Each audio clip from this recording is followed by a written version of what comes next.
please help me?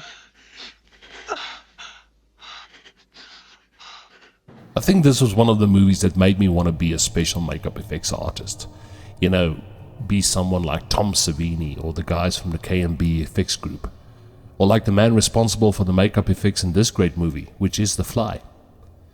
I remember first seeing Jeff Goldblum in the remake of The Invasion of the Body Snatchers, and I instantly knew that I like this actor, and I would really love to see more of his work. I mean, Jeff Goldblum is one of the nicest guys out there in Hollywood, and it almost seems impossible that this guy could frighten you on any level. But trust me, he scared the hell out of me in the remake of The Fly, co-written and directed by the master of body horror himself, Mr. David Cronenberg. The remake is very different from the original 1958 version that starred Vincent Price. Now, if you've ever seen any of David Cronenberg's other movies like The Brood or Videodrome, I call it the laser-like effect that he has in his films. And what I mean by that is that even if there's something very grotesque on the screen happening or something very disgusting, he films it in such a way that you can't look away. And that's what I love about his movies. David Cronenberg truly is the master of body horror. The Fly came out in 1986 and it was directed, as I said previously, by Mr. David Cronenberg, and it starred Jeff Goldblum, Geena Davis, and John Getz. The special makeup effects for this movie was made by the Oscar-winning Chris Wallace. A sequel was also produced in 1989 that was also directed by Chris Wallace. Seth Brundle is a brilliant scientist, and he meets Veronica at a science magazine party where he tells her about his new invention, which in his words will change the world as they know it. Well, being a journalist, she looks very skeptical, so he invites her back to his lab to show her his invention. He has been working on a teleporting device which would change the way that people travel from one place to the next. Seems like a good idea, right? But there's only one problem. His invention can only teleport inanimate objects and nothing living. They start having an affair, and it dawns on Seth that he has to make some changes in the system in order for it to work properly. Meanwhile, Veronica's old boyfriend Stathis, who's played by John Getz, gets very jealous when he finds out that Veronica is having an affair with Seth Brundle. At first he was very skeptical about the whole teleportation things, but now he feels as an editor he needs to follow and pursue the story. Big mistake.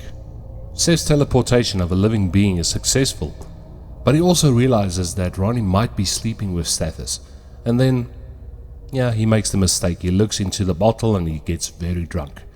And out of pure jealousy, he decides, oh well, I'm gonna go teleport myself.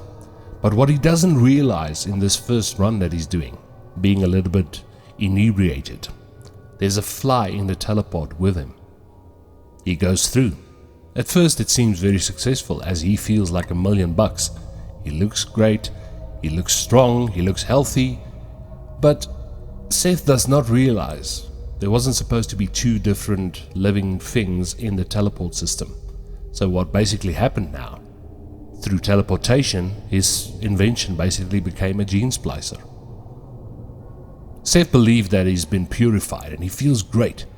But at this point in the movie, things start happening. You can see the change, and this is where Chris Wallace and his special effects team really come into play, as you can see the transformation of Seth Brundle. Noticing the changes, Veronica tries to reason with Seth and tell him that something is wrong, something went wrong with that experiment. Well, being in a good place in his mind, or he thinks he is, he fights with her and he tells Ronnie that he never wants to see her again and he's just going to keep on doing what he's doing because he feels great. But this is where the movie goes into overdrive, my friends, as we can see that Seth becomes less human and more like an insect. Some time passes and Seth contacts Veronica and he asks her to come and see him. She's horrified when she sees how much he's changed.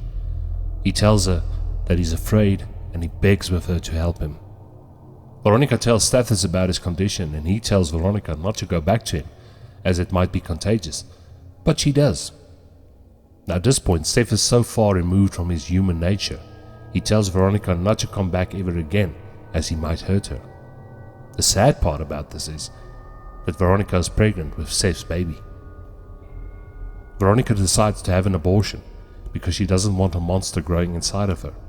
Now this is where David Cronenberg makes a cameo appearance in the dream sequence where Veronica gives birth to a fly larva. Meanwhile, at the hospital, Veronica is kidnapped by Seth, and Seth pleads with Veronica not to kill the baby, as it's the last part of him that's still human, but she refuses. Stathis goes to the lab to look for Veronica, but he's attacked by Seth, and he suffers a very bad fate, which includes a melted hand and a leg. You see, Seth wants to splice himself, Veronica, and their unborn baby into one body. You know, he wants them to be one big happy family. As Veronica tries to fight him off, the transformation becomes complete, and Seth is now a monstrous fly. Luckily, Stathis regains enough strength to stop the splicing from taking place, and he saves Veronica. But Seth's fate is far worse.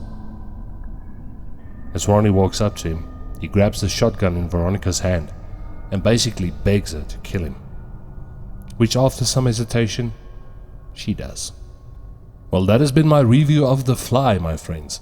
Came out in 1986 and it's probably one of David Cronenberg's best movies, and definitely one of Jeff Goldblum's best performances. A little funny side note here. Geena Davis and Jeff Goldblum actually were married at a time. They first met on the set of the movie Transylvania 6-5000. They got married in 1987, and then they starred in The Fly and also Earth Girls Are Easy.